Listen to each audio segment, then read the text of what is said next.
Welcome to the Deschutes County Board of Commissioners meeting for 9 a.m. Wednesday, October 11th, 2023. First item on the agenda is Pledge of Allegiance. Please join me.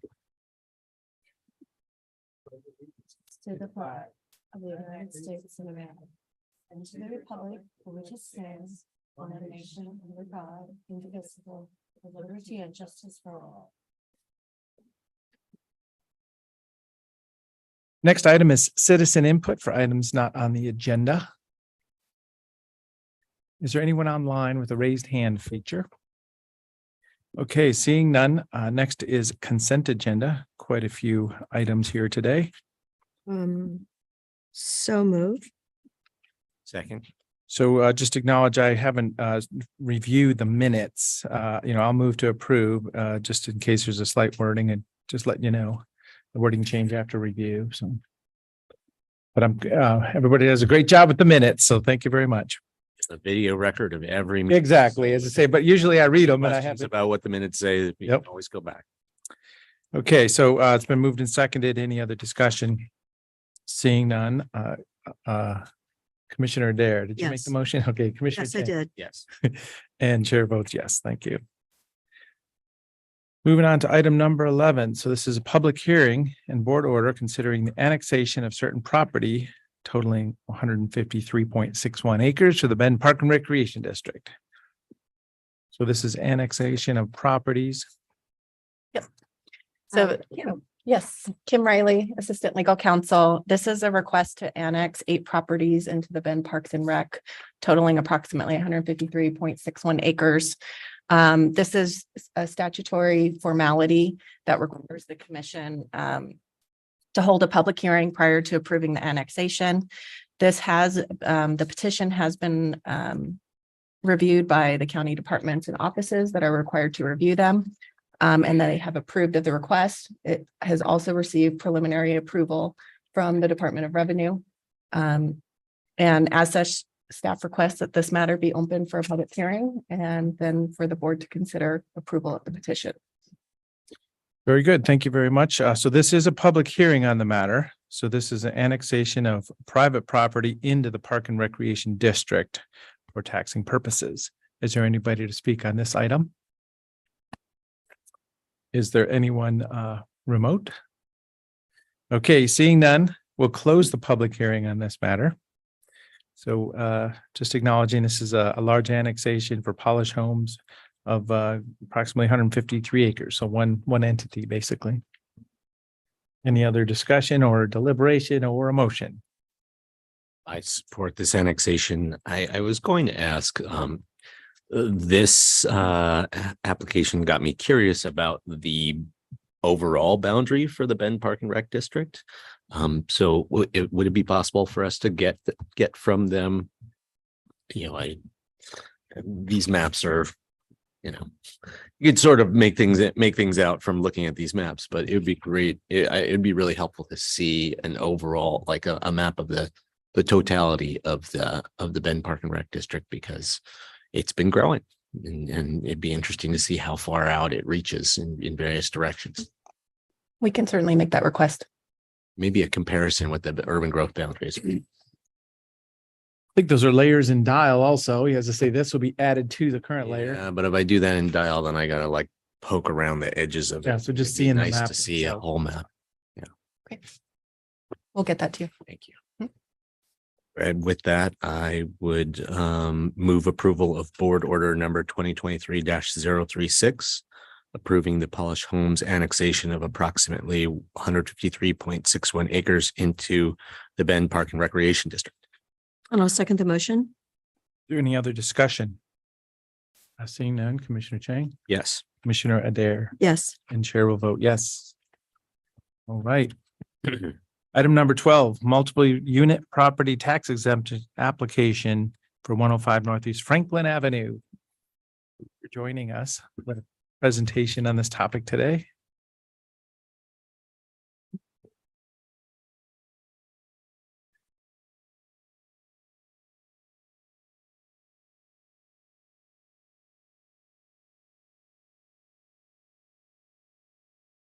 Commissioners, if it's helpful, I can get started as you Sure. Yep. as you begin. The multiple unit property tax exemption process and project is one that the city of Bend initiated and has been closely coordinating with all taxing districts regarding this 10-year property tax exemption. And we have Kate here, correct? I'm not sure if we've even met in person before. We've just corresponded via email to share a little bit about the program, the nature of the project, and whether this the subject project would be able to proceed with or without this benefit. So if you're prepared now, I'll turn it back over to you and we'll go from there. Right. Can you see my presentation? Not yet, but maybe. Opportunity to go in presentation mode. Says I'm screen sharing.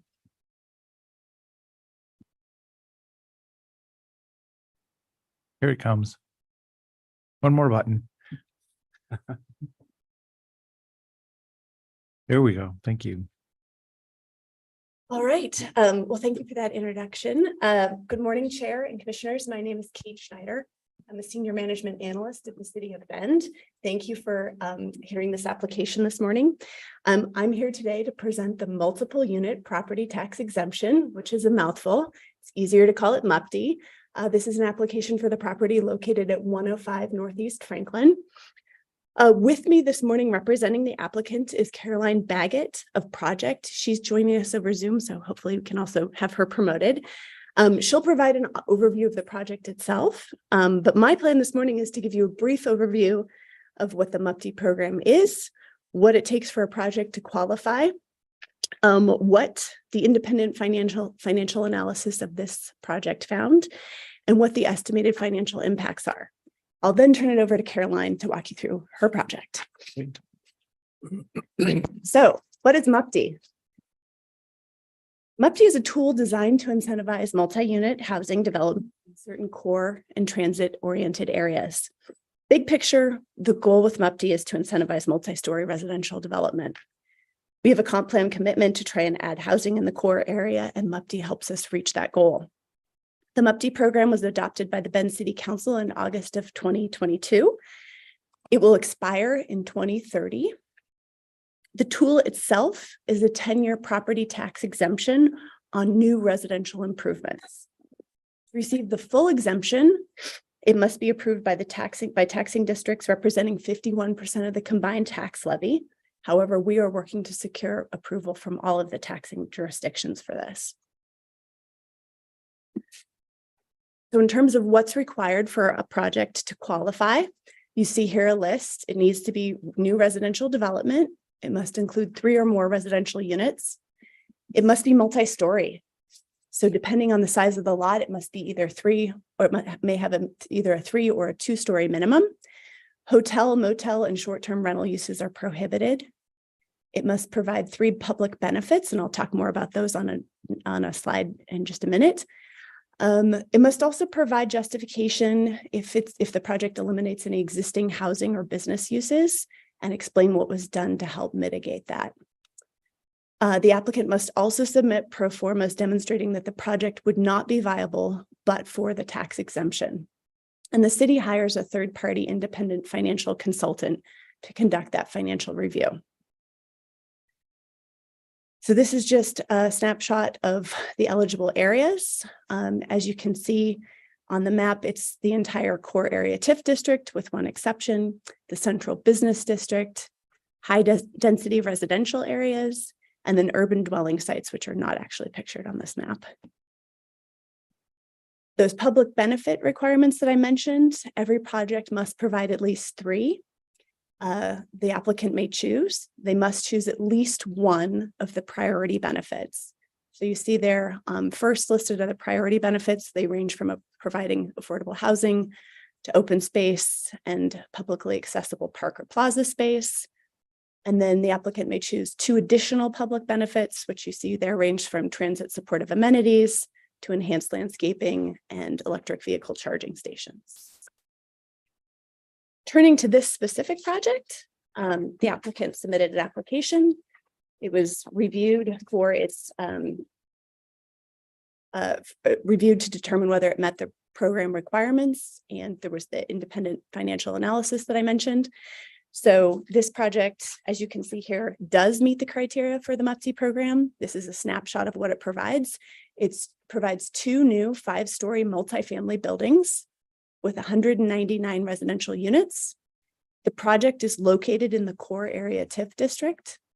The site is currently unoccupied, so there's no displacement. Provides 3 public benefits. The first one there, the energy efficiency, is the priority benefit, and then it provides enhanced landscaping and EV charging infrastructure. And that independent financial analysis confirmed the project is not viable without MUPTI. As I mentioned, the city hires a third-party independent financial consultant to review the pro formas. And this project was reviewed by Jerry Johnson of Johnson Economics. He found that the project would not be viable without MUPTI. And according to his report, the indicated returns are below what would be considered adequate to incur the development risk for this project. MUPTI would likely make this project viable, although even with that tax exemption, the margins remain tight. And with that, I will turn it over to Caroline to tell you more about the specifics of this project.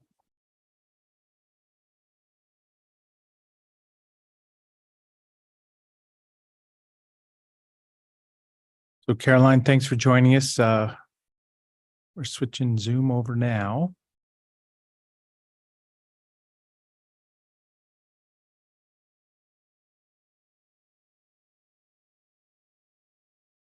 So just some quick, well, yeah, let's wait till she's in here. So sometimes you transfer in and you lose the video for just a moment. If Caroline's not. No. Oh, project is the firm. Must be her. Project Zoom 2, welcome.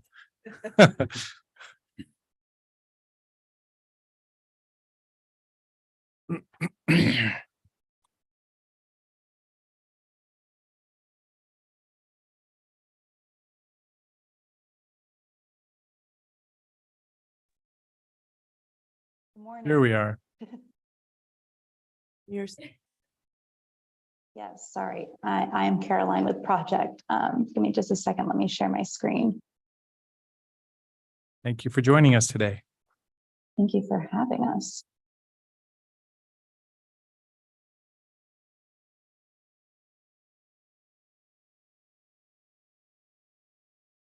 Okay, can everybody see that? Yes. Excellent. Well, again, I am Caroline Baggett. I'm the development manager for Project, which is a value-driven real estate development firm. We have done a number of projects in Bend so far. Some are base camp townhouses and the Grove and Northwest Crossing. So thank you for taking the time this morning to consider our MUPTI application. Briefly today, I'm just going to kind of go over the high-level project program elements. Kate touched on a few of those, so thank you, Kate. We'll talk about the pro forma and the budget a little bit more, and I'll open up to any questions that you guys have for us. So as Kate mentioned, the project is located at 105 Northeast Franklin Avenue. It's a section of property that's 3.53 acres and located in the Bend Central District and TIF District. The property was formerly the primary Les Schwab store in Bend before they moved down the street to Northeast 3rd. You know, this property is an exciting opportunity because it is, like I said, located in the Bend Central District, which the city has identified as an opportunity area to direct growth, and particularly vertical growth. But it's going to take a catalytic project with a big investment to kind of spur that growth. And we feel our project is that, with an over $75 million investment, two 5-story buildings that will add 199 housing units to the Bend Central District. So here's kind of an updated rendering of our project. This is looking west and showing kind of the north and south residential buildings that we plan to construct. These will be new buildings, 5 stories high, wood constructed residential properties. Behind these buildings is surface parking associated with the residential buildings. In the middle is a public plaza space. And then we have an extension of First Street, which will go kind of through the middle of the property. And at the bottom of the screen here is the existing tire shop, Les Schwab Tire Shop, which we will keep and renovate. And that will be commercial use. So that really isn't part of consideration for the MUFD, as it will be solely commercial space. This image shows the south building and a section of the plaza space, which I wanted to highlight. We think this is a really great opportunity to kind of bring some urban park feel to the area. The space will include benches and gathering spaces, opportunities for pop-up events, performances, native landscaping. So really a place for both the residents and the public. That will also, like I said, we'll be extending First Street through the middle of this property. And that extension is going to be a really pedestrian focused extension, minimal curbs or no curbs, and really, designed in a way to slow vehicle traffic down and really focus on bike and pedestrian travel. As Kate mentioned, the three benefits that our project is targeting are the high standard of energy efficiency. We're going to be this project will be designed and built to Earth Advantage Platinum certification. The enhanced landscaping, so we'll be utilizing all native and pollinator friendly plants across the site. And then electric vehicle charging. We have 117 total parking spaces dedicated to these residential buildings, 65 of which will have either electric charging in place or the infrastructure in place for adding that in the future. This final image I wanted to share just shows the entrance of that kind of pedestrian focused First Street from Franklin. And then, like I said, the building to the left is that existing Les Schwab Tire Shop, which will be renovated as a commercial building. So that portion is not part of the MUFD application. This is just a high level site plan. Showing the north building and the south building. To the right of this page is Franklin, and to the top of the page are the train tracks. The buildings are going to be, north building is about 81,000 square feet with just under 4,000 square feet of commercial space on the ground floor. It will have 100 residential units, 56 of which are studios, 36 will be 1 bedroom and 8 2-bedroom. And then the south building is just under 80,000 gross square feet. There's no commercial space in this building. It'll be all residential, and it has 99 total units, 47 studios, 42 1-bedroom and 10 2-bedroom units.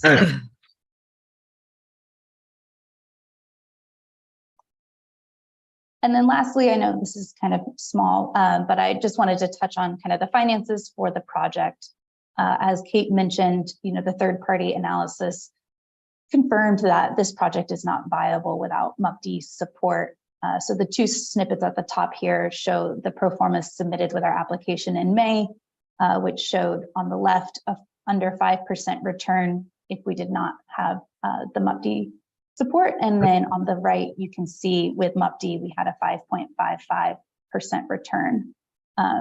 As the third party noted, even that 5.55% return is low for a viable project to make the investment, a viable investment. Typically, we want to see a 6.5% or higher return on that. And then since our submission in May, obviously, the market has continued to decline and interest rates have continued to go up.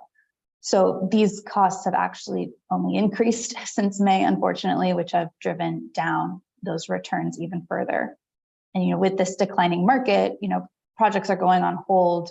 Very few projects are feasible at all right now to construct. And so it's just so critical to get county and city support anywhere possible to keep these projects moving forward and bring, the necessary housing needed to Bend. And then at the bottom here, I just wanted to kind of highlight, the construction costs that went into this budget and financial analysis were based off of 3 bids that we received on our design development package. So they had not been submitted for building permits yet, but were pretty far developed. Of those three prices, they were within 2% of each other. And so that is kind of how the construction cost that's what the construction cost was based on in this analysis.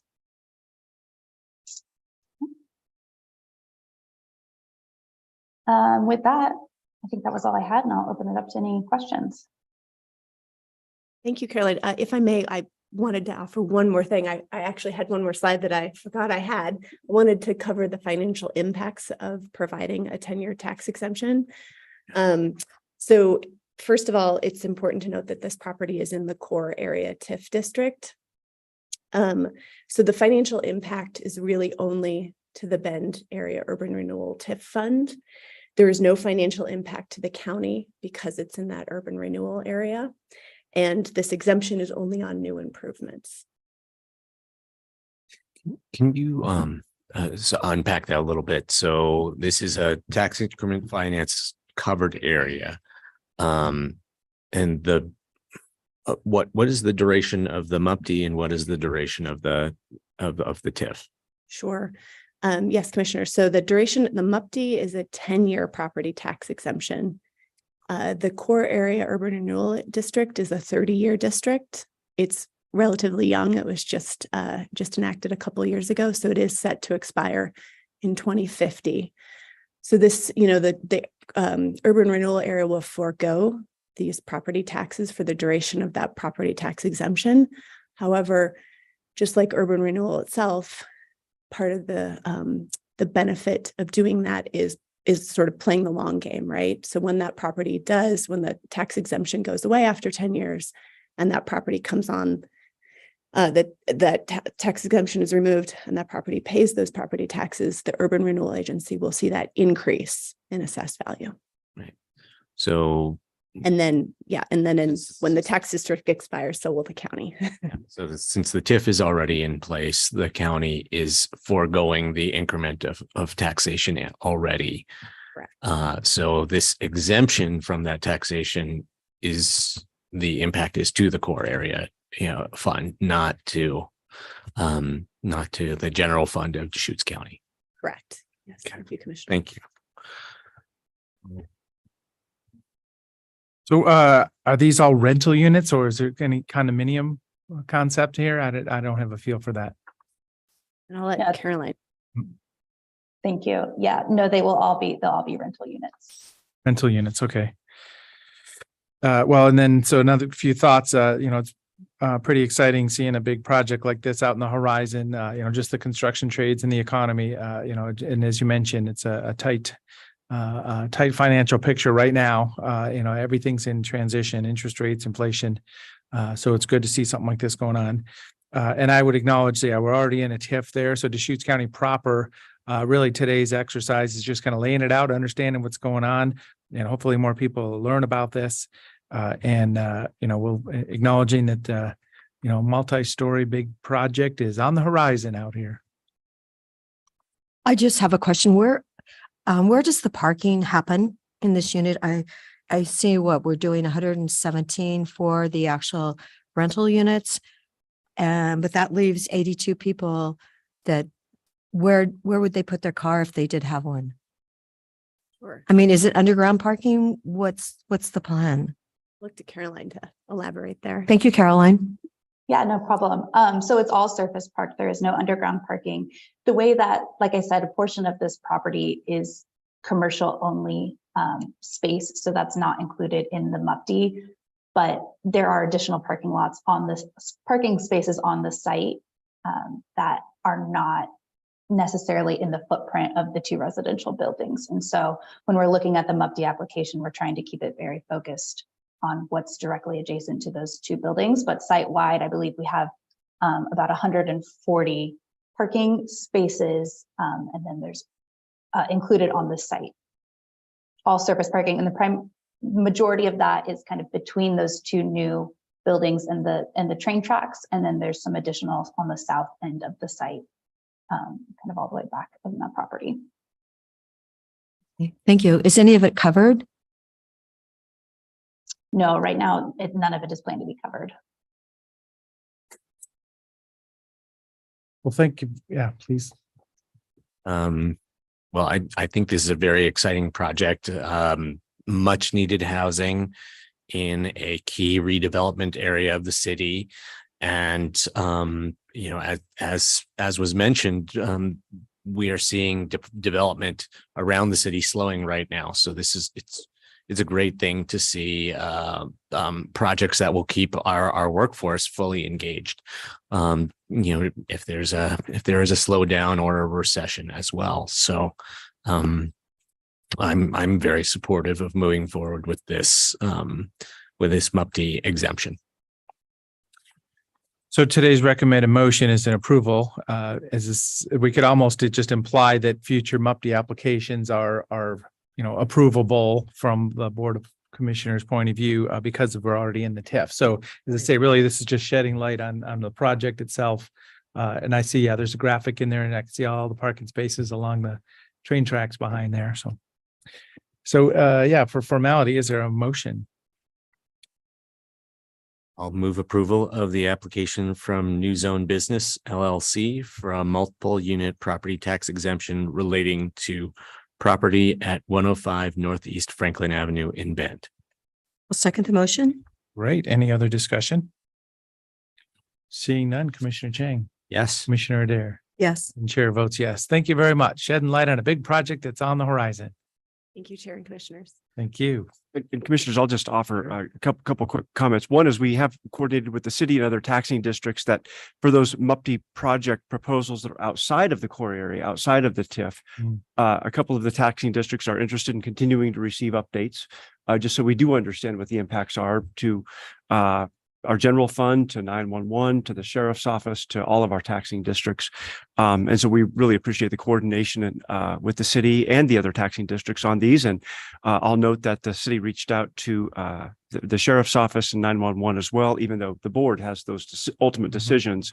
They're certainly involved and informed about the proposals as well. So, Well, that's a good point. So there may be MUPTE applications that are outside of the tax increment financing footprint district. So, correct. I mean, we were talking about projects on Greenwood here on this side of 97 just a few months ago. Great. Well, thank you very much for your time today. Thank you. Item number 13, update to accounting finance policy number F4, capital asset policy.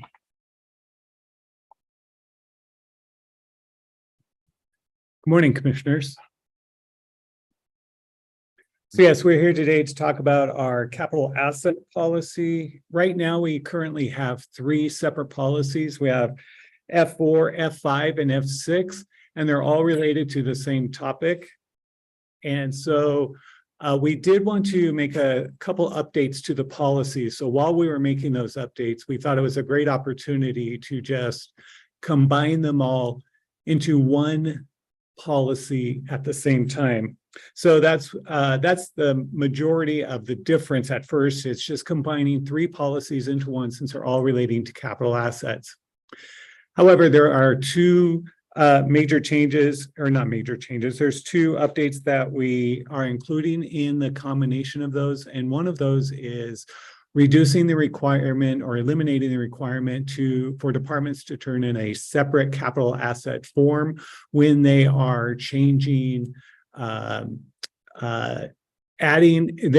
they want to make a change to what they originally budgeted. However, we have compensating internal controls for that because they're limited to what their budget is. And if they need a budget resolution for something higher or additional from what they've had, that's when they have to come to the board for that for approval already. Otherwise, even with a budget adjustment, that has to go through the budget office as it is now. So we feel there's appropriate internal controls. And the history with this form, from what I've gathered as I've been here, is some years sometimes we've used the form, sometimes we haven't used the form. And so it's almost more administrative. It's a administrative burden, an extra process that doesn't give us any additional internal controls as what we're looking for. So that's what we propose in the policy. The other one is we just want to clarify that our capital assets that we're tracking for financial reporting purposes are for assets that are greater than $5,000. And that's also a recommendation from the Government Finance Officers Association, although they do allow a higher rate, but the minimum is 5,000. This is separate from, I'll say, inventory items or non-capital assets that departments may want to choose to track or may be required to track due to granting requirements or other internal purposes they want. For example, keyboards, laptops, a laptop you may want to track, but it's not a capital asset because it's not greater than $5,000, but obviously IT still tracks those. So we're just distinguishing between those two types of assets, capital and non-capital assets. I should say, sorry for the record, Robert Tintle, Chief Financial Officer. Thank you very much. Any questions on this policy? So kind of big picture, annual budget, we're going to plan on buying something that we call a capital asset, something that depreciates over time, use it for multiple years probably, and then keeping track of it. And this is the document that defines how we do that. And yeah, as you mentioned, for the annual reporting also, so you can really roll up the capital assets of the county. Yes. Thanks for tidying up and streamlining our policies. Any questions? Miss Financial CPA? That was a while ago. Oh, Okay, well. this is your world more. I know, I'm just wondering, you're saying that it's going to tidy up things, and it's, what's the downside of doing this? Is there one? I mean, I just look at Washington County and I know that they're in the red, and I really want to keep Deschutes County as positive as we can be financially, and especially with what's going on out there in the financial world. And so I'm just wondering, is this going to help us keep our positive analysis of what's really happening in Deschutes County? Yeah, Commissioner Adair, good question. Actually, this I think helps clarify in the policy that when you're making changes to your capital outlay expenditure items, you need to contact the budget office and go through the budget office #1, and they will determine if it's a budget adjustment, which is what we do internally, or if it requires a budget resolution, which has to come to the board if they're expecting and requesting additional budget authority to spend more. So right now, their current legal level of appropriation, it can't change. They have to live within that budget unless they come to the board and request additional authority. That still stands within the policy. So they wouldn't be able to spend more than what they were already legally authorized to spend. Okay. And 5,000 is the magic cutoff? It's administratively, some organizations are going to a $10,000 minimum, but that's not the majority of public agencies yet at this time. But as inflation continues, that may be another thing that we look at. We did contemplate that at this policy change to see if now is the time to increase that. But we felt for tracking fixed assets, it is best to keep it at 5,000 at this time. Yes. Thank you, Robert. Great. Is there a motion? So move approval of the county administrator's signature of revised county finance policy number F4, capital asset policy, and rescind policies F5 and S6. Second. Any other discussion? Seeing none, Commissioner Dare, Yes. Commissioner Chang, Yes. and Chair votes yes. Thank you very much. Thank you. So at this time, other items, and I think there's a few things today or different updates we can share with each other. Do you want to start off with anything, Nick? Sure. Thank you, Chair. We have a few items and I'll be happy to turn some of those over to you. Yep. One is just to confirm with the full board that as we know, we had the resignation on the Central Oregon Intergovernmental Council board from one of our appointees, James Lewis, as the tourism and recreation representative. So just to confirm that we'll initiate a recruitment for that for that position here in short order and aim to get that position filled. So we did have a COIC board meeting last Thursday and he was able to notify the day before that. So the board was acknowledged with that also. And it's an appointment of Deschutes County proper. So any thoughts? Well, it's interesting. I know that Tom O'Shea served on that position and, it's been excellent having James there. So, as he said in his messaging, his direction has changed. And so I can appreciate that. Great. So yeah, Thank James for his service in that capacity. I think that we should be speaking to Central Oregon Visitors Association and Visit Bend with COIC's movement into all kinds of things with the hospitality industry's increasing interest in our workforce and COIC's involvement in things like public transit, increasingly in housing, and other aspects, other things that are important to maintaining a workforce. I would hope that would be an angle to get someone from the industry interested in this position. great. So yeah, let's proceed with a thank you letter and recruitment. We'll do so. We will initiate that recruitment here in very short order. Second item is Christy Bollinger, our property manager, is here. If we can discuss a letter of support for the Core 3 project, and I'll let her summarize that.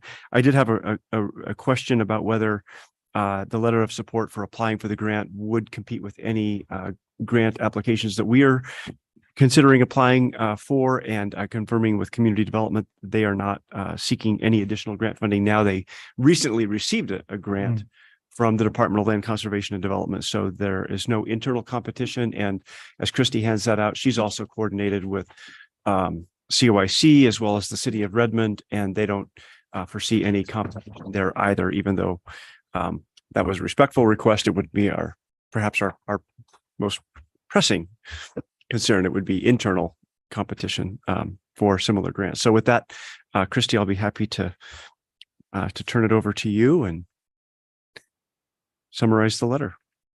Thank you. For the record, Christy Bollinger, Deschutes County Property Management. So in front of you is basically a template letter that was provided by COIC. The purpose of this letter would be to include it with an application to DLCD to request some grant funding. And the purpose of the grant funding would be so going back in time, at the end of June, the project, Core 3 project, we submitted land use entitlement applications to the city of Redmond and to Deschutes County. And during the review by planning staff at the city and the county, it was determined that the 72 acres of the 300 acres reserved by the county for the project are outside the urban reserve area. And so the purpose of the application to DLCD would be to go through the process and ask for a Goal 3 exception. So this letter is asking DLCD for a $25,000 grant to go through the consulting and all the prep work in order to revise the applications to ask for that Goal 3 exception. So each of the executive council members, agency members for the Core 3 project are being asked to provide this letter again, which was drafted by COIC. So with that, I'm happy to answer any questions you might have. I've seen this at the Core 3 leadership board meeting and the COIC board meeting. So this has been, kind of explained at a couple different levels. Deschutes County proper is the title for this land, or the IGA in agreement with COIC for this land now. So the willingness of the board was this 300 acres, and we just found out 72 acres just isn't in the urban reserve. And different people had different maps is what happened here, right? Yes. Yeah. It's amazing. Is there any other history on that? As in, did somebody say, oh, I remember that? Or to just lose the institutional knowledge on? My understanding is they went back many years to look for where that discrepancy, and I think it was like around 2005 is what I've heard. I haven't been fully briefed on it, but that's sort of what I picked up through the process. Yeah. And as far as the letter is concerned, again, this is draft form from COIC, so I'd be happy to fill this out, some of the blanks, and then distribute that for more, specific input, because there are obviously a lot of fill in the blanks here, so I'd be happy to do that. Christy, this is kind of beyond this letter, but I don't believe there was any core 3 funding from the last legislature. Is that not correct? And I'm wondering, are they asking for funding in the short session? I believe. I mean, who's working on that? COIC is the lead on all of that. So I'm not sure at this point if there would be an ask. I would assume so, but I don't know the details on that. Commissioner DeBonne, do you know, are they Yeah, so asking? previously there was a $10 million allocation. Right. Couple sessions ago. So now that money is in the bank and there's interest revenue from that. So a couple $1,000s has been allocated for lobbying efforts for Doug Riggs, in fact. So he's up to speed on this, and he'll be able to make a representation on what the needs are. As you see, the governor was involved with hearing about this. There's a lot of agencies that are real excited about having this facility now. So there's different aspects of this coming around. The one other question I would ask, kind of along these, competition for grant funds lines, is is DLCD awarding grants from this program into our region every year? Or is it, you get one in your region every couple of years? Because, if that was the case, then even though there's nothing coming from us this year, if it impacted our competitiveness in a next year, for example, I would have some concerns about that. But that's my only concern. In the big picture, DLCD has a grants committee, and they establish priorities every year or every other, maybe it's every biennium. They establish grant priorities, and those really establish what will be eligible and likely to be funded. So we're not limited. We and our fellow local government jurisdictions aren't limited for applying every year based on what the priorities of the program are each year. We are aware that, for example, the city of Redmond is planning to submit an application. And thanks to Christy for reaching out to them, and they didn't express any concerns for the competition with this. And the city of Bend often applies for grants as well, for housing or for transportation planning, things of that nature. So we're regular applicants and fortunately regular recipients of the grants. Okay. That's good news. Well, I would also look at it as it's valuable to put your need down on paper and get it into the queue, because LCDC, DLCD, and this committee seeing all the asks from around the state, and then getting that priority. So, holding on to an ask or a need and not asking, may not be valuable for the, the statewide view of what's going on. Also, I don't know.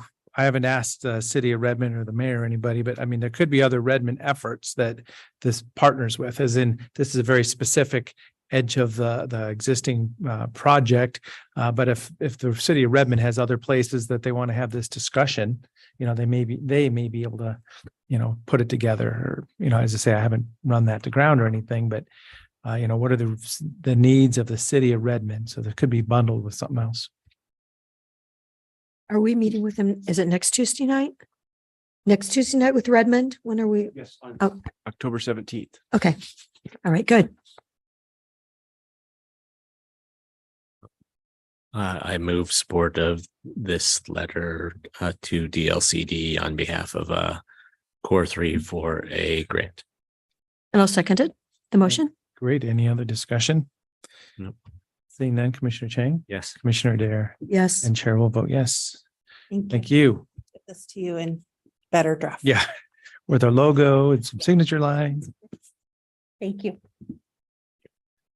Mr. Chairman, if I may continue, one other is a letter regarding the groundwater allocation rules based on the Oregon Water Resources Commission's current work. We have the draft letter, I believe, that you've seen. I do have a copy of it here for you if you'd like a copy, and I do have a copy for you as well, Brenda. Regarding this, so I'll turn this over to the board. There are certainly differences of opinion on what should be stated in this letter, and so if I may, I'll turn that discussion over to the board for discussion. Yeah, so this is for us to discuss now. It's been a request from Doug Riggs, who represents the county proper and Central Oregon Cities organization. So we can see, I think we're generally all up to speed and a lot of moving parts here. Statewide rules, discussion from Water Resources Department. And, is there a position of Deschutes County proper? I know the city of Redmond, this is kind of a critical issue with a existing water right and looking for the authority to utilize it by drilling the next well. So yeah, thoughts. And I know, Commissioner Chang. Yeah. Oh yeah, with the joint meeting with Ben yesterday, this came up a little bit. Yeah. Yeah, and I've been tracking this pretty closely in my capacity as one of the co-chairs of the Deschutes Basin Water Collaborative.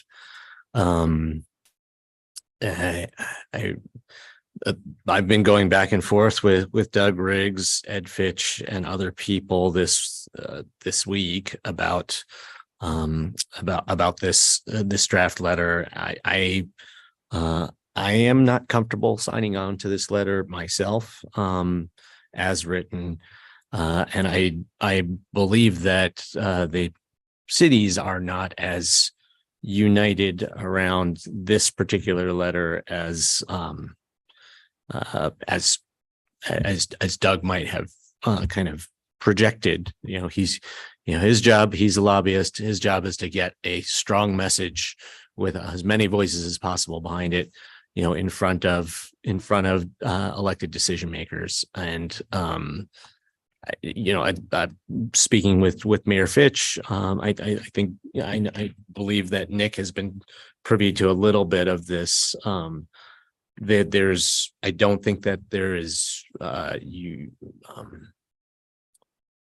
I don't think that all of the cities are 100% aligned behind this letter either. So,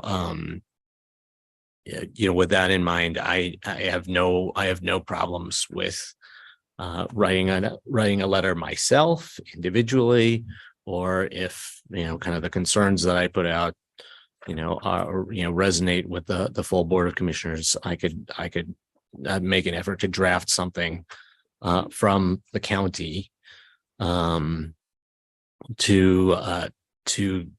the joint water resources, the joint water caucus, or Representatives Helm and Owens. Basically at the high level, my concerns about this letter are. This is a starting point. I'm not asking us to sign the letter as presented. I'm looking, me personally, just what information do we have? What would a board, us as a group representing the people of Deschutes County, is there a position to take? So yeah, don't worry about the existing letter. I'm thinking content. Is there something here? Basically, what I think we need, and this letter says some of this, but what I think we need to be saying to the Water Resources Commission right now is, we are concerned about groundwater declines in the region. And, from the county's perspective, this is something that the cities, haven't had to be privy to or concerned about. From the county's perspective, we've heard from, hundreds of people whose wells have gone dry, many of whom we've been trying to take, to channel state or federal money to deepen their wells at the tune of 30, 40, 50,000 bucks a pop. I'm concerned that we have no idea whether just a couple more feet of groundwater level decline would result in tens, hundreds, thousands more wells going dry. We have something like 17,000 exempt wells in the Deschutes Basin. So without that understanding of the impact of groundwater level declines on our constituents, who are dependent on exempt wells, I don't think we can be. I think that the cities are in a place where they find a decline of 10 feet acceptable. A further decline of 10 feet, potentially acceptable. in reaction to the criteria that the Oregon Water Resources Department was setting, at 35 feet of decline triggers all sorts of kind of, closing up of groundwater permit opportunities that the city, at an earlier point said, the city's at an earlier point said, well, what about, something that's more related to the thickness of your aquifer, which, from a certain perspective makes sense because our aquifer is 1,000 feet thick. If they said, what about some, 10% of your aquifer depth, but 10% of 1,000 feet is 100 feet. And there's a big difference between 35 feet and 100 feet. So, in that difference, again, there are potentially thousands of domestic exempt well owners who would be dramatically affected. And if you think about, 100, you take 100 exempt well owners who need to do a $40,000 project to deepen their well, that's $4 million. 1,000, it's $40 million. So that's a lot of money to be spending, as a community, or as individual homeowners, as a community, as the state, or as the federal government on addressing potentially preventable groundwater decline. So I would like us to say to the Water Resources Department and Commission, groundwater decline is a serious concern. We would like to see a comprehensive policy approach that doesn't just shut down additional groundwater permits as a way to try to slow groundwater level declines, but we would like to see a comprehensive approach that actually we are confident is going to slow groundwater level declines and maybe even reverse them, or slow, stop, or reverse in the ideal world. And I think that for us to accomplish that, it is going to take conservation across the entire spectrum of groundwater users. So that's a lot more dramatic, proposal than what the cities are proposing. But again, I think our responsibility to our constituents whose wells are very vulnerable to groundwater declines requires that we make a statement like that. So a couple thoughts. Would we send a letter to Chair Ken Helm and Vice Chair Mark Owens of the Agriculture and Natural Resources Committee in the House, or to Oregon Water Resources Commission? So, and you mentioned both of them in passing. That's why I'm like, where are we going with this? The Water Resources Department, under direction of the Water Resources Commission, is pursuing this rulemaking process, or is in the process of developing these new rules. I think the representatives have a meaningful role in this, because the legislature can essentially preempt a rulemaking by passing specific kinds of legislation. So I think the letter, and as long as OWRD is kind of in this little box, talking about a rulemaking around new groundwater permits, then they can't deal with exempt wells and existing groundwater uses. They're only focused on, whether someone's going to get a new permit or not. So I think it should be to all of them. Okay, yeah. So the OWRD and the commission will not be able to take the comprehensive policy approach that I'm describing, but their groundwater rulemaking is really kind of the biggest vehicle for moving forward on action right now. So it has to, we have to speak to everyone. And just one more thing about Rep Reps Helm and Owens. They will be here in the region in the next couple of days. I'll be seeing them. The Joint Water Caucus of the legislature asked for meetings and a little bit of field time with the Deschutes Basin Water Collaborative. So as one of the three dry chairs, I'll be part of that process. So I'll have the opportunity to discuss this with them in person in the next couple of days. And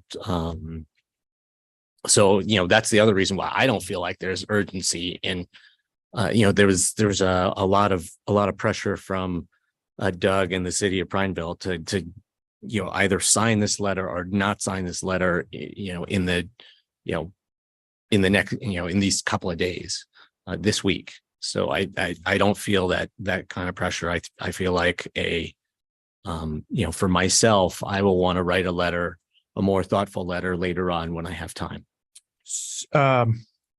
Yeah, so maybe, well, as I say, today, is there, willingness to put something on paper or put a direction to it? So that, as I say, I'm kind of at a high level here. One of the things I think of is, we've heard many times domestic and municipal use is 2 to 4% of the total, whatever that percentage is that we study of total water usage relative to agriculture. That's right. But we have almost no agricultural use of groundwater in the Deschutes Basin. Basically all of the straws in the ground are for municipal, domestic, residential purposes. So if our concern right now is decline of groundwater levels, that the culprits for that are existing wells, declining precipitation, which, we've had precipitation declines over the last, 15, 20 years. And, everybody says, well, our climate model says, precipitation is going to continue to be, with climate change, precipitation will be, similar volumes to in the past. It's just that it'll be more in the form of rain than snow. But we haven't seen that. We have seen in the last, 10, 15, 20 years, less precipitation up in the Cascade Mountains, which is where, the majority of the groundwater recharge happens for our side of the Deschutes Basin. We're not seeing that. We're not seeing that precipitation. So that may be, we need to be prepared that may be the new normal. And so if precipitation, total precipitation, it declines in a new normal, then the only way to get at slowing groundwater level declines is to look at how many straws there are in the ground. For clarity, you mentioned co-chairs and tri-chairs, you said co-chair. Chairs. So Deschutes River Conservancy? Of the Deschutes Basin Water Collaborative. Okay. So yeah, Deschutes River Conservancy is a discrete organization. The Water Collaborative is, the Conservancy provides some of the staffing for the collaborative. CYC provides some of the staffing. So what board are you on? What? So I'm on I am one of the three chairs of the Water Collaborative. Okay. The stakeholders asked me to serve in that role. And is there a position from the Water Collaborative for this rulemaking? I'm kind of getting focused on, water resources rulemaking at this point. There's not the collaborative doesn't have a position yet. The collaborative has primarily been focused where the majority of the volume of water is, which is on, surface water issues. So, Water Resources Department doing rulemaking, which means they've precluded themselves from making a decision about Redmond's next municipal well. Is that the situation we're in? Or they've said no because of pending rulemaking? Yeah. The Slight difference. The rulemaking, the rules are in draft form right now, but given the framework that is being put into these draft rules, the city of Redmond has basically been told that, to anticipate that their permit may be denied, will likely be denied. Nick, yesterday you had mentioned that Mayor Fitch was working on doing a new letter. Is this a revised letter or is this the original letter? This is the only copy of the letter that I have, but I'm happy to reach out to Redmond City Manager Keith Witkowski to see if there's another letter that the city has drafted. Commissioner Chang may know. This is the old letter. Mayor Fitch was talking about a different letter, but like I said, there is diversity of opinion and policy prescriptions from the different cities, and so I don't know when their letter is Mayor Fitch said he would do a revision. This is not it. Okay, and then you mentioned the city of Prineville and Doug are really the people that want this letter signed then? Lisa Morgan, the city recorder from Prineville, was emailing me, the last couple of days saying, are you going to sign on? When are you going to sign on? So it boils down to maybe, is there a position to ask Water Resources Commission rulemaking efforts to stand by or not, for Deschutes, from Deschutes Basin's point of view? Yeah, I think so. I mean, some of the things I do, kind of, if we want to say something about the rulemaking, I do think we want to say, I think we want to say that the approach that they're taking, we think is problematic. And we'd like them to take another look.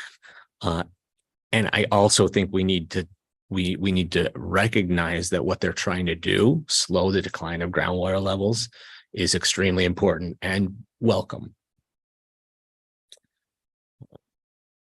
And I also think that we should be asking them for a municipal priority. As there are Municipal referring to urban growth boundary. incorporated cities. Incorporated city. Yeah. Because water districts are allowed, water systems allowed in the rural county. We represent rural county. And we have existing water systems out there too. Yeah, I mean, there's a whole bunch in So if somebody unincorporated portions of South County, Ponderosa, Pomelo,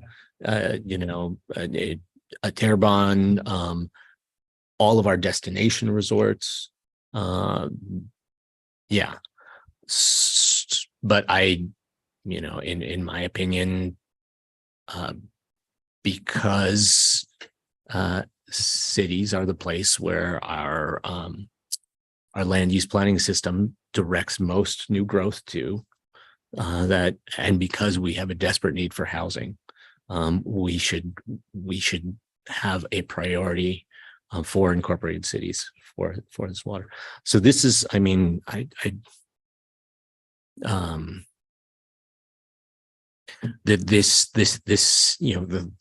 interim version of these rules essentially is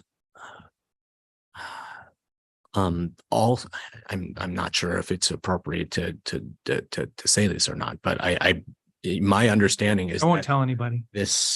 the interim version of these rules is also the reason for the recent denial of new groundwater permits for Thornburg.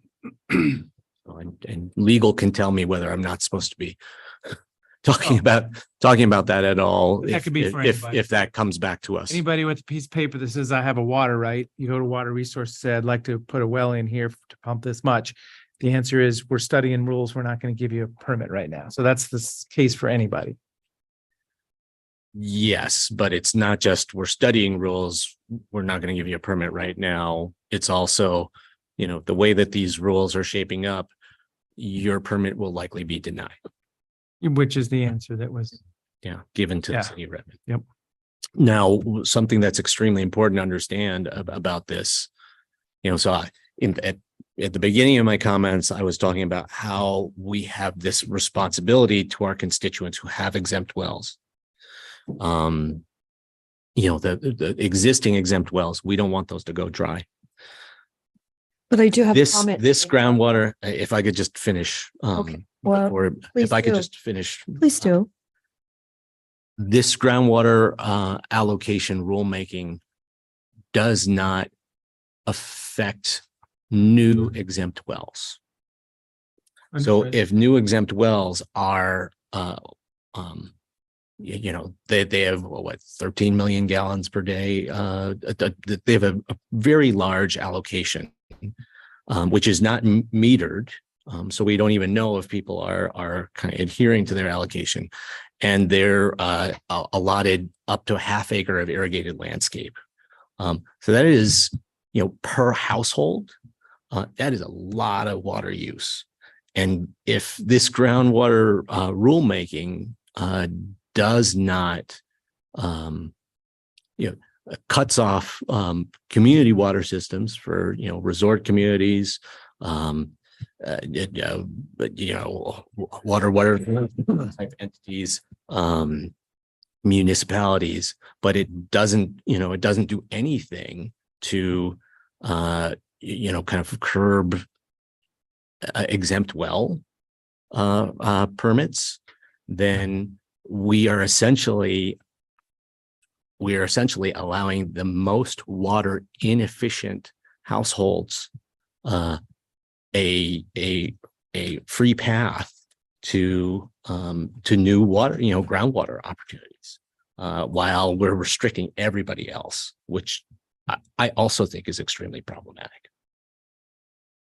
And frankly, it pits new exempt well owners against existing exempt well owners, because it's the straw, how many straws are in the ground, that is in part responsible for current and future groundwater declines. So there's some common ground on asking Water Resources Department to take a look at this, a bigger picture. Don't proceed with the current rules. Would that be the current rule package that they're trying to implement? I think it needs to go further. It needs to say, please do this right.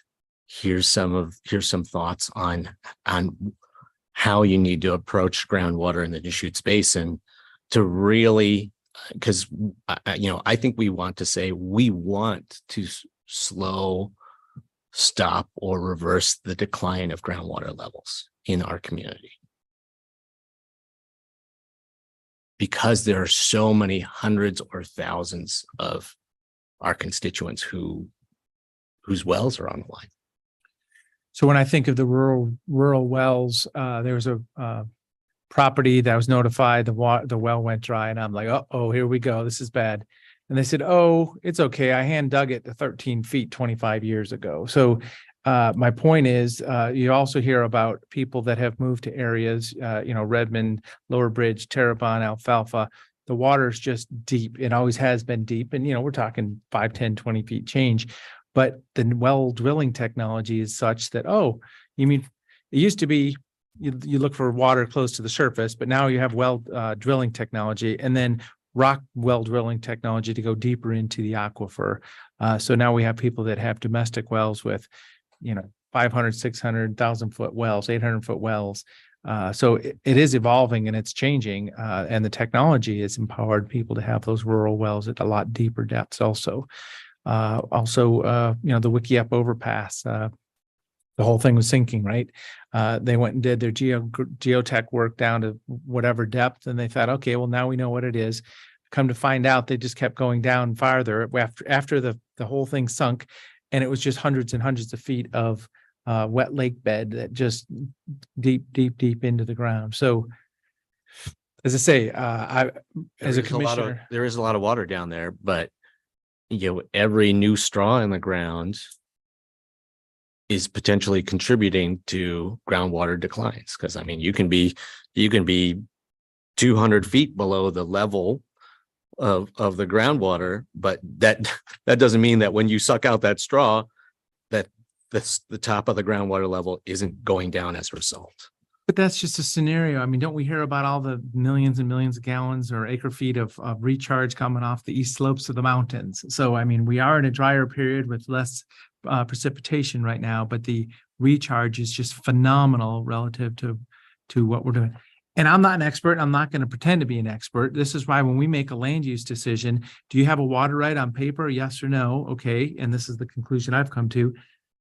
I can't be an expert in this world. We have the whole water resources department. We have the legislature giving us guidance. So as I say, it does boil down to, are we comfortable with the current rules being discussed for the Deschutes Basin or not? And it sounds like maybe there's common ground, different reasons maybe, but we could ask water resources to, for the Deschutes Basin, this may not be the one size fits all solution for the state of Oregon that fits our basin. Yeah, something. You say whatever you want to say. I'll be writing my letter.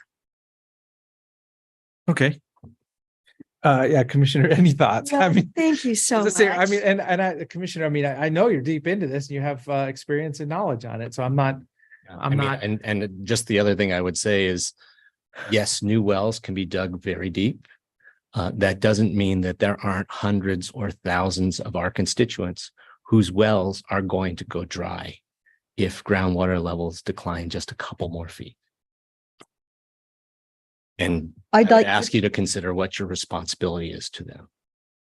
Well, I personally would like to see what Mayor Fitch has come up with, because I do realize that Redmond is another very vivacious and booming city in Central Oregon. And what is it we can do with their municipal needs? But I would like to add the fact that, okay, we have 17,000 exempt wells in our region. And I learned something having coffee with Ned Dempsey the other day. Ned's been in Central Oregon since the 70s. He actually just did a he's finishing up one in Italy at the moment.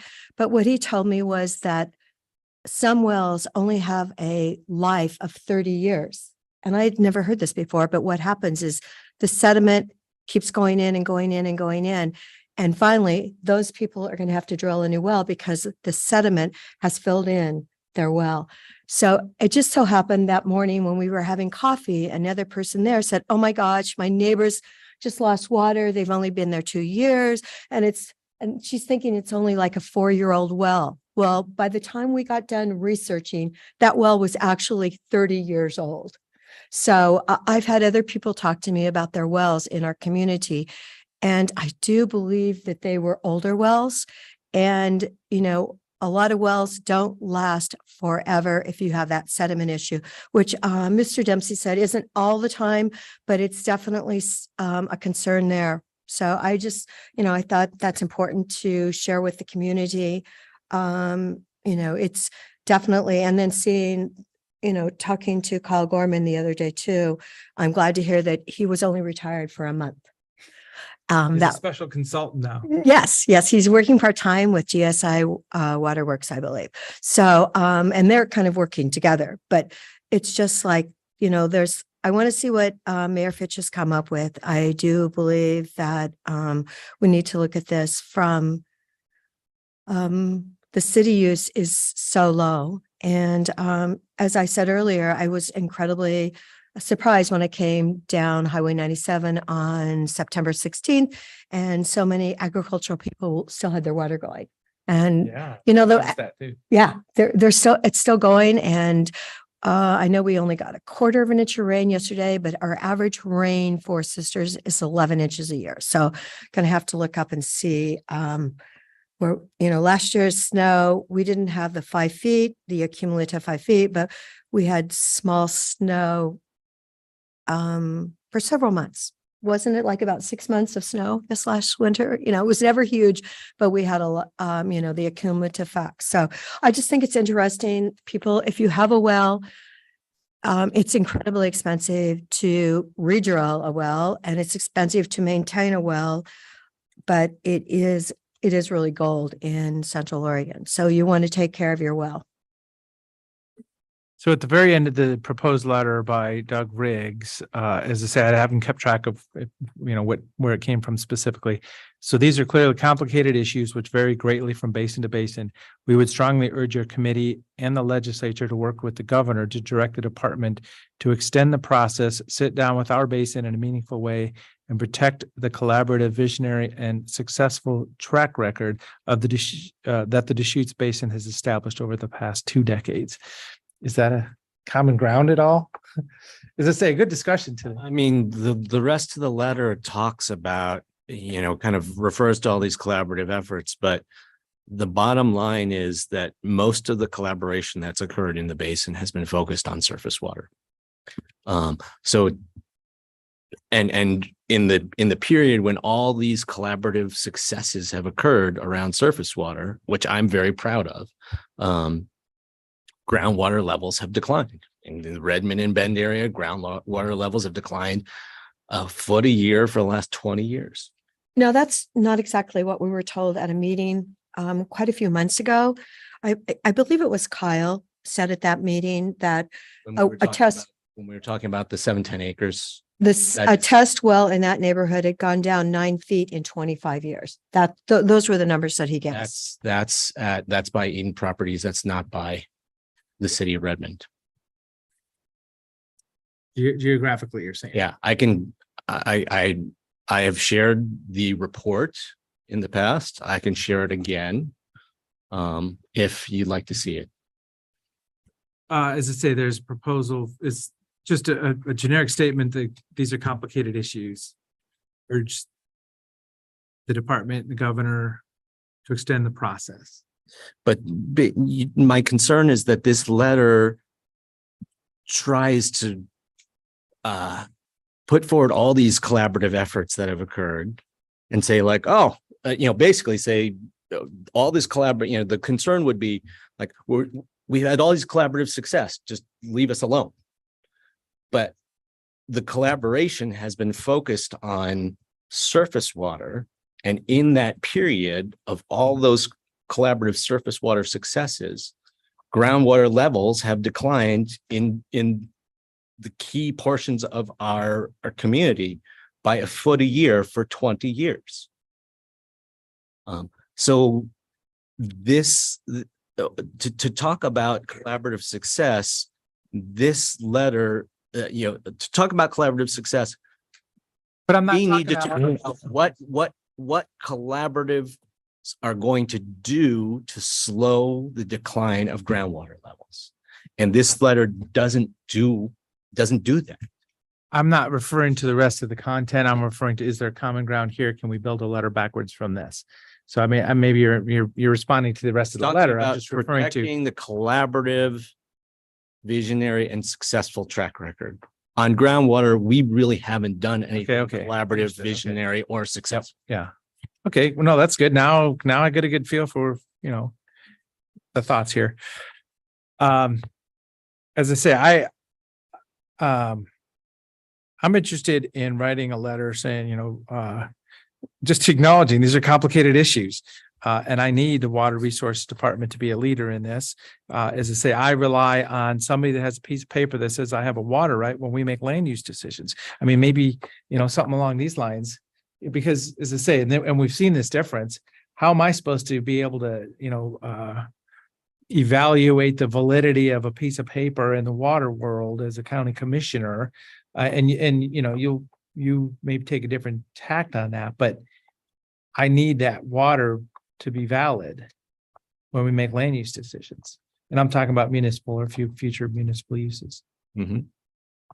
Yeah, and what the Water Resources Department is grappling with, at the state level, not at the Deschutes Basin level, but at the state level, what they're grappling with this groundwater allocation rule is that the Water Resources Department has been giving people permits for new groundwater uses for years when no one even knew whether the water was there to fulfill the permit, the proposed use or not.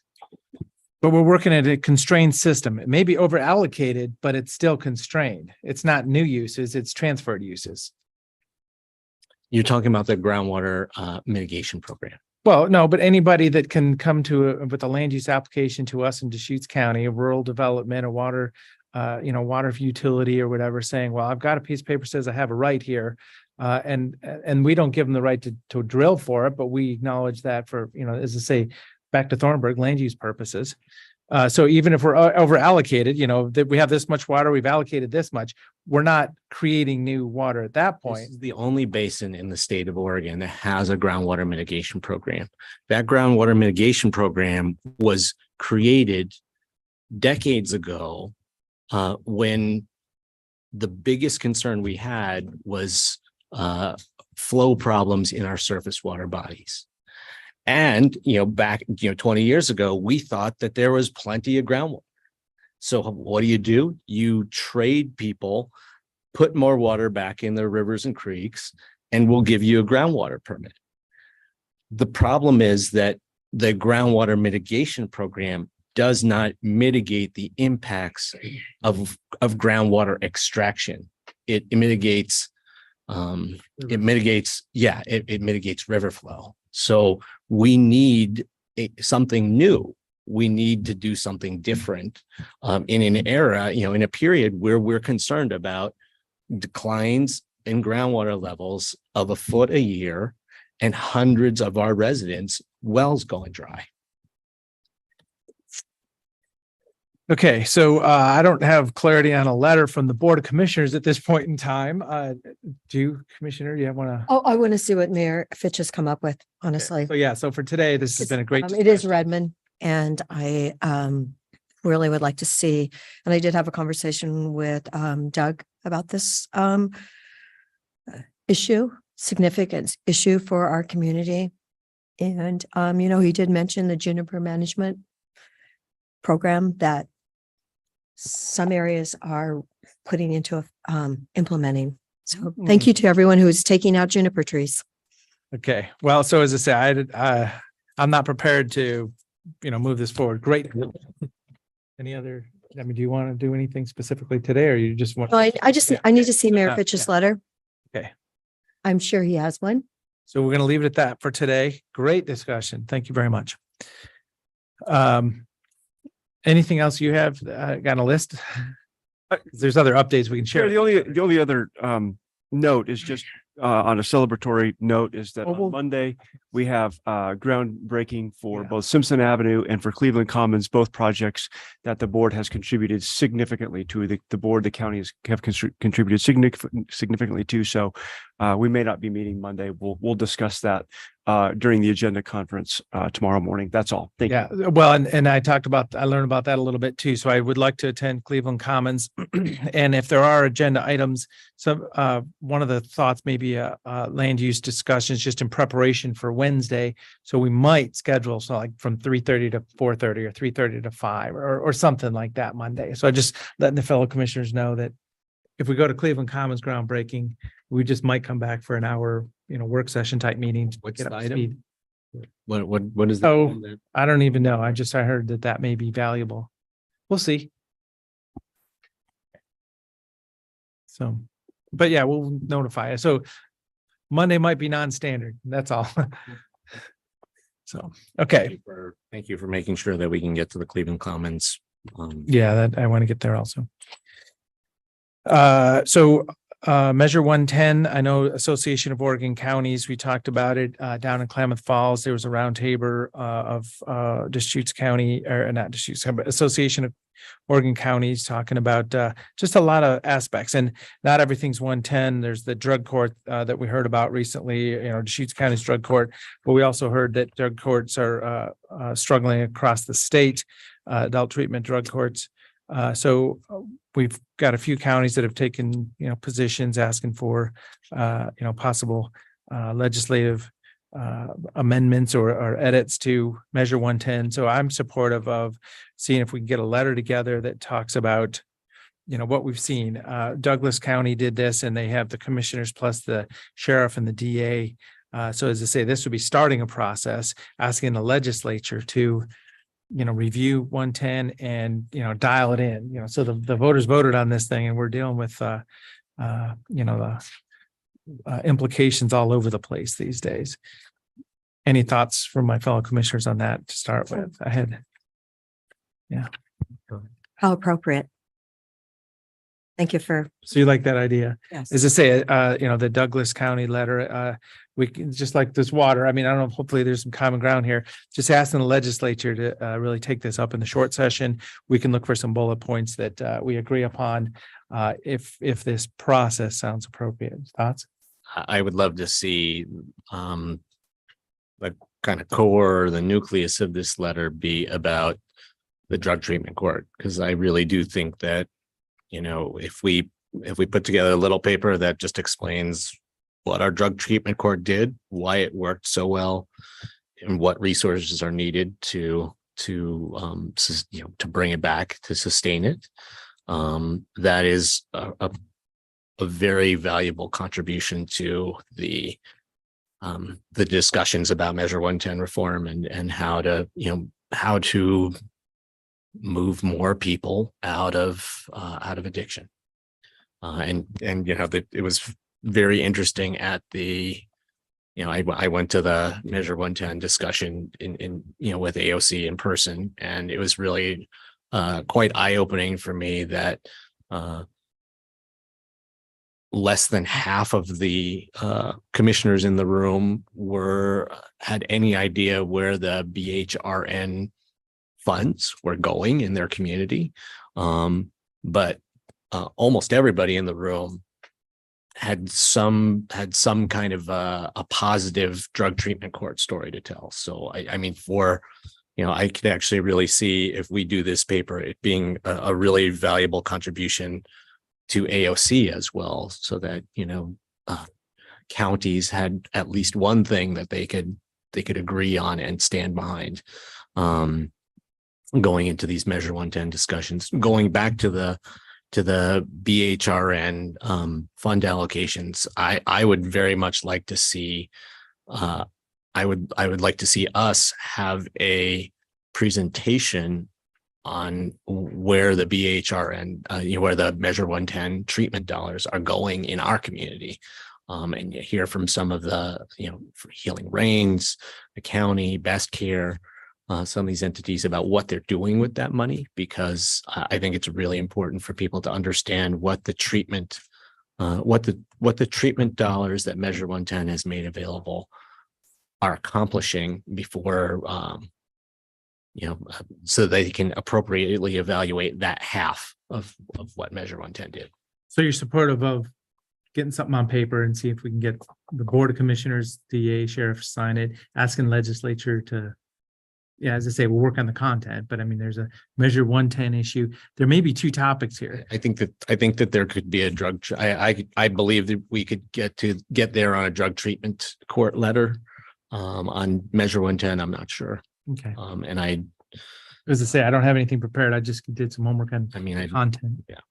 So yesterday morning, I did spend about an hour at Ideal Options with Josh Schler, who runs their program in 11 states. They added Redmond. They're in Bend, and they do have the burn dollars, and that's why they're here. And they're working hard. And one of the outstanding things of their program is that if law enforcement has met with anyone that actually wants to get immediate help, they, Josh said, they are welcome to drop off that person at their clinic.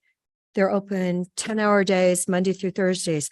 They can just drop them off and they can immediately get them into their program of how to get help and get off of drugs. So I thought that was quite outstanding. They're really part of the community. And the good news was their numbers seeing their Redmond facility have dropped off significantly. Catherine Osborne was with me that time yesterday. And so we actually were trying to coordinate all the people we knew in Redmond to make sure they knew that that program was there to help people that wanted to get off of drugs. So actually the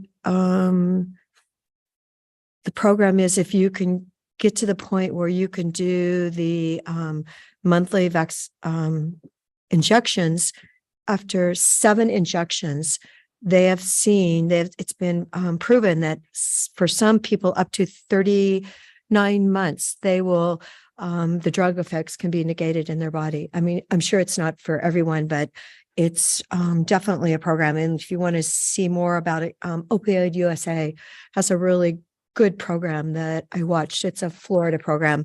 We've got to help people get off. When you hear that someone needs a whole case of Narcan to get out of their drug overdose, you know it's going the wrong way.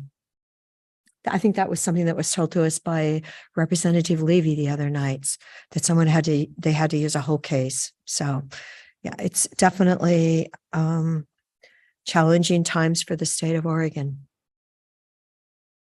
So, yeah, just a little bit of updates on schedule then. So following that, Commissioner Adair and I ended up at the Redmond Patriots meeting, where it was the Sheriff's Office, the DA, Jeff Eager, and Representative Levy talking about Measure 110. And then, so yeah, that was on the news the other day, yesterday, I think. Good discussion. It was, thoughtful about where we're at and, what could be done in the legislative session. For amending the vote of the people for Measure 110. AOC meetings on Monday. I think most of us were crisscrossing online on that one. And then last night was Lapine's Newberry Regional Partnership event. Commissioner Chang and I were in the same room, but it was a presentation for economic development purposes, and that series is looking at different aspects of the community, the environment, economic development, natural resources, arts and culture, healthcare. So there's different topics over the next few weeks on that series that's happening. Sunriver and Lapine working together on that. And then one more note today, Commissioner Chang, I don't know if you heard the North Unit Irrigation District Resiliency Project, talking about, I'm going to go to the airport and sit in on that meeting this afternoon. I think it's like a piping / hydro opportunity possibly in the North Unit Canal. I don't know how viable that is, but I'll learn about it. I mean, the water's there, the water might be Seasonally, there. yep. And, Yeah. the elevation gradient is there. They could do something. I'm not sure if I'm going to make it to that. Any other updates? I can report back that Senator Wyden came to Bend Senior High School on Monday to learn about the Healthy Schools Partnership and to talk with youth, a number of youth about behavioral health and mental health needs in our schools for our kids. And he was very impressed with the young people who came out and who are participating in a gosh, I should have written it down. It's 3 words. The word strong is in there, student strong or something like that. They're essentially participating in a peer support program organized, under the Healthy Schools Partnership. So I think it was actually I think very exciting for him to see that, because he worked the last year on a piece of legislation that is going to provide funding for more licensed clinicians, behavioral health professionals, to be able to be in schools. But talking to these students and learning about the Healthy Schools Partnership, he learned about what happens upstream of there, how essentially a community of students can actually take care of each other. And maybe reduce the number of people who are showing up at the licensed counselor's desk, needing care for more acute concerns. One thing I'll flag for us is that the school staff and our staff identified a program. There's actually a program within the CDC called Healthy Schools that provides funding for programs like our Healthy Schools Partnership.